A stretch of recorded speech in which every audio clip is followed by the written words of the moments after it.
In this video, we will be featuring a speech from Jim Rohn where he talks about the two most important qualities you can have in life. This is one of Jim Rohn's greatest trainings. It taught me what it truly takes to leave a legacy that will last long after you are gone. If you do not develop the two qualities covered in this video, your chances of success will be minimal. Learning to cultivate these two qualities into my personality is what has driven me to the largest heights of success in my life, and I hope it helps you too. Here's Jim Rohn. Now, there are two qualities that can increase your chances of success. Two very important qualities. Number one, patience. Number two, persistence. Let's talk about patience for a moment. Patience is what? Learning to handle the passing of time. Now, once you've had an appetite for success and you start going for it, now you've got to learn to handle the passing of time. Here's why. It takes time. It takes time to build a corporate work of art. It takes time to build a symphony orchestra with flawless music and harmony that sends you on flights of ecstasy, to be remembered long after the orchestra has shut down and the lights have gone out. It takes time to put harmony together.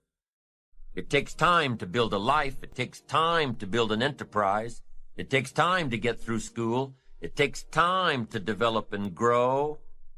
So give your enterprise time. Give your business time. If you're in management, give your people time. If you're a parent, give your kids time. Don't be too short, too quick. Give them time.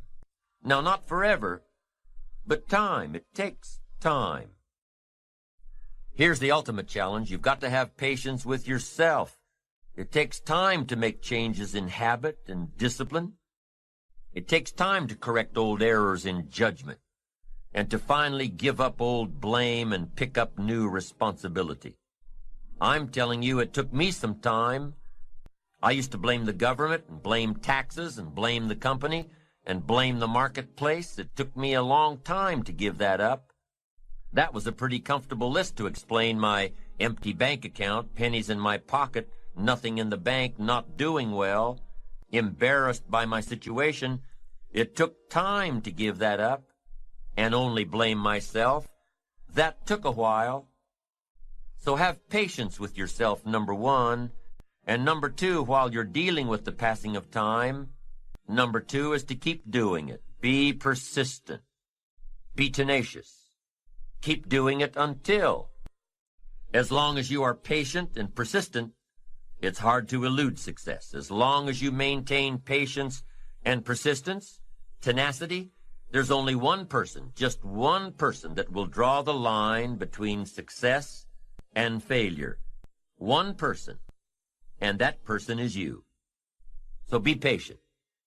Be persistent. You need both patience and persistence together, and here's why.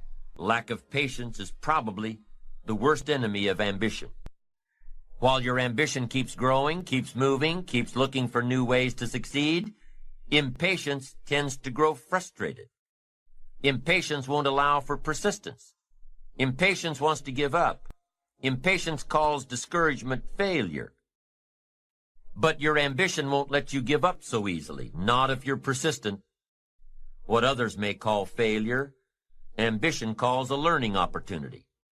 A chance to make adjustments along the charted course to success. Ambition knows something else too. Ambition knows that the longer the achievement is in coming, the more valued it is. So let me give you a few aspects of patience, some examples that might help illustrate just how valuable it is. There are 6 aspects of patience, and here's number one. Knowing when an opportunity is right and when more preparation is needed. Let's say you're opening up a restaurant specializing in fresh seafood. You're all excited to get going, get the money coming in instead of it all going out. You're all excited. So because you're all excited, you want to open early.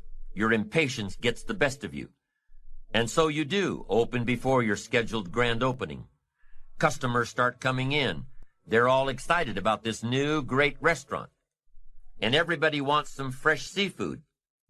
They're all ordering fresh seafood from the menu. But now you panic.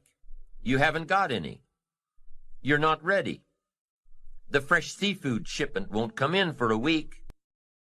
Impatience has just killed the restaurant.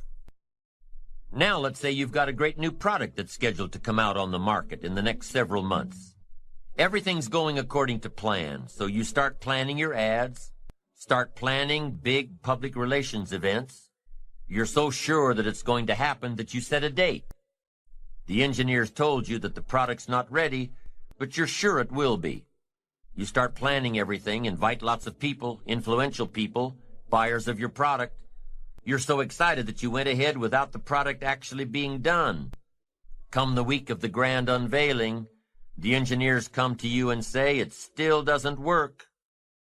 Your impatience just lost you credibility in the marketplace.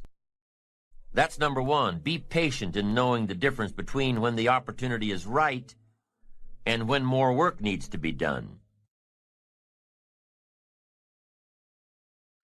Here's number two. Remain alert, even if opportunity doesn't come right away. Make sure that your patience allows you to keep your eyes open and ready for opportunity. Keep looking. Be patient. Number three, keep preparing for opportunities, even if there's a delay. Even if things aren't going just the way you think they should, keep your disappointments at bay and keep getting ready for opportunities. Be prepared. Always be prepared. Don't let impatience allow you to give up. Number four, impatience. Take the little setbacks in stride. Take the little successes in stride. Don't let small disappointments discourage you. Don't let the little successes delude you. Avoid the emotional roller coaster that will always disrupt your plan. Number five, if you're waiting on the decisions of others, be patient. You cannot control the decision-making abilities of others. You cannot control their timing. If your project was to come up before the board in one meeting and time ran out, and they moved your project to the top of the agenda for the next meeting, be patient. Don't be frustrated about what you have no control over. And number six, take a vacation from your ambition. If you've been working day after day, week after week, month after month without a break, take a vacation from your ambition. The patient person, secure in their ambition, knows that the drive and ambition will still be there, even after some time off. As a matter of fact, with some time off, the ambition will have a stronger pull than ever when you come back to it. Persistence is patience in action. Persistence is creative, always looking for new opportunities. Persistence is courageous. It doesn't give in to fear. Persistence is hopeful. It doesn't let discouragement through the door. Persistence is positive. It keeps you on track with your plans and your goals. And the last thing that persistence is cheerful. Not gloomy, cheerful. Time is the mightiest force in the world, or even in the universe. Why would you ever choose to fight time when you could have time on your side? Who wouldn't want to harness the great river of time that flows through all of life? Why wouldn't you want to use the power of time to generate power in every area of your existence, to turn the turbines of your hopes and dreams, to charge your every aspiration with lightning bolts of electricity? Well, there is only one way to make time work for you, not against you, and that's with patience. True patience is more than just a waiting game. Patience doesn't mean you sit around hoping for something to happen. Patience is not a passive quality. Don't concentrate on things you can't influence. Instead, focus on things you can control. It's strange, but young people have a much more difficult time with patience than people who have more experience in the world. It seems like the older people get, the more able they are to wait, despite the fact that sometimes they have considerably less time to wait in. You could argue that older people ought to learn how to act quickly and decisively, while younger people need to learn how to wait. When you're young, you really have just about all the time in the world, and you just can't wait to use it. For a young person to have patience is a rare and powerful thing. How can we explain that impatience of the young? Maybe it's because when you're a teenager or in your early 20s, 1 year seems like a very long time. 5 years seems like forever, and 10 years is almost more than you can possibly imagine. But more mature individuals can actually look back 10 or 20 or even 30 years, and they can use the knowledge they've gained to create patience and a sense of perspective. A patient man is always richer than the impatient one because the patient man can always afford to wait. The patient man is never desperate. The patient man has time to spare, while the man in a hurry is always on the verge of bankruptcy as far as time is concerned.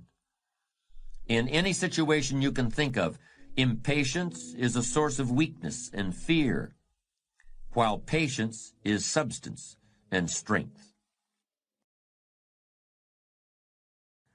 If you can only see the short term, if you can only think in terms of the here and now, then you are like a man with one eye.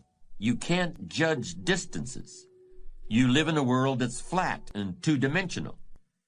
In other words, the impatient person lacks all sense of perspective.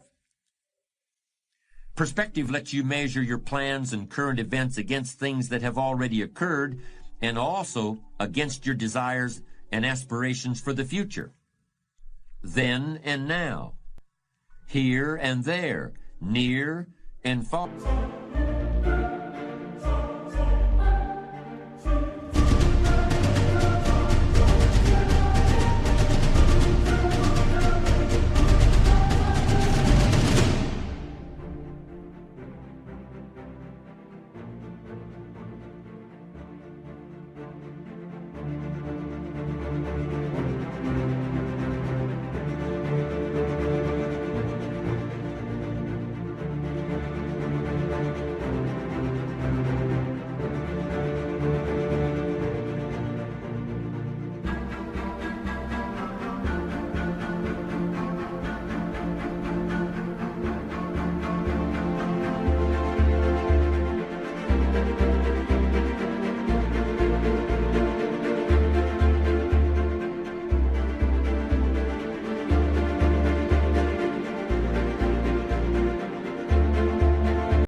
Need and know, watch and wait.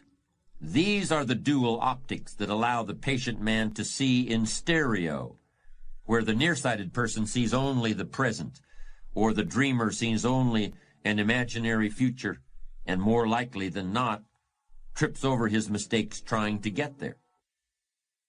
If you're in a hurry, if you need to see results tomorrow, you're putting a lot of pressure on everybody, and there's likely to be a great deal of disappointment. But if you can afford to wait, you can ride out the hard times and eventually realize a profit. The odd thing is, sometimes waiting for years is easier than it is to wait for a few days or even a few minutes. None of us felt too strained because we had to wait 12 years to go through grammar school, middle school, and high school before getting out. Or at least the first 11 and a half years didn't strain my patience. But ask me to wait 45 minutes for a plane flight, or 20 minutes in the waiting room of a dentist's office, and if you catch me on the wrong day, it's almost more than I can handle. We all find ways to wait for the next paycheck, but how many can wait patiently in a checkout line in a crowded supermarket? How many people can stand and wait quietly for an overdue train on a railroad platform? It's as though there are two kinds of patience. The kind that sets you up for the long term and gives you the promise of a better and richer day after tomorrow. Then there's the other kind, the sort of patience that helps you remain sane and sociable while you're waiting in line or watching the clock or waiting for a pot of water to boil. These kinds of patience, so different and yet so much the same, meld into your character and have a fundamental effect on your physical constitution. Any doctor will tell you that it's better for you and everyone around you if you don't get exasperated with little things, if you don't fly off the handle at every annoyance and stick in your way. It keeps your blood pressure down and your friends and neighbors happy if you can greet life's little problems with equanimity and patience. Because almost all problems can be solved if only you take the time to see them and think them through.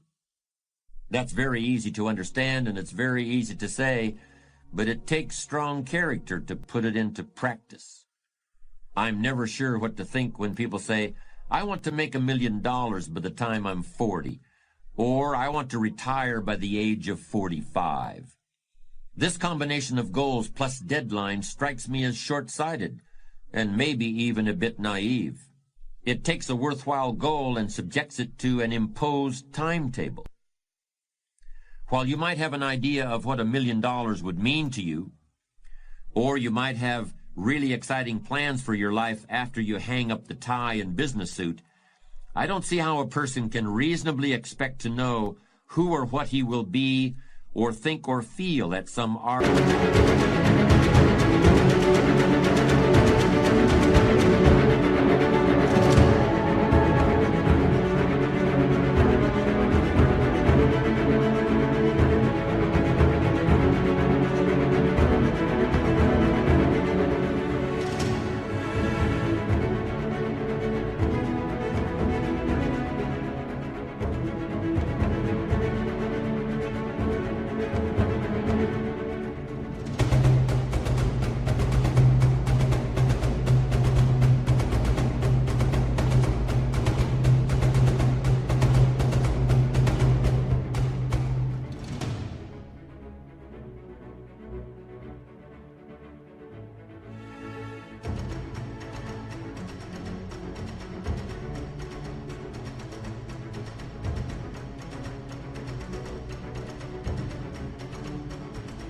Arbitrary moment in the future.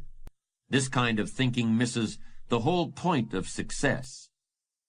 The real payoff in financial and worldly success isn't the result of an amount of money divided by the age you are when you get it, or some other actuarial formula.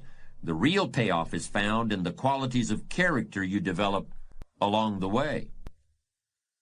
There's a story about a young man who had a very old and rich uncle. When the uncle died, the young man was called to the office of his attorney and told that he'd been left a huge fortune. To collect it, however, he first had to run a certain errand which was described on a slip of paper. It seemed simple enough, but when the young man tried to accomplish it, this first task turned into another, and then another.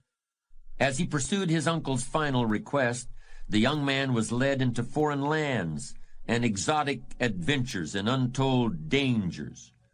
More years passed, and the young man nearly lost track of how and even why he was on this long journey, and he could hardly imagine what its end might be.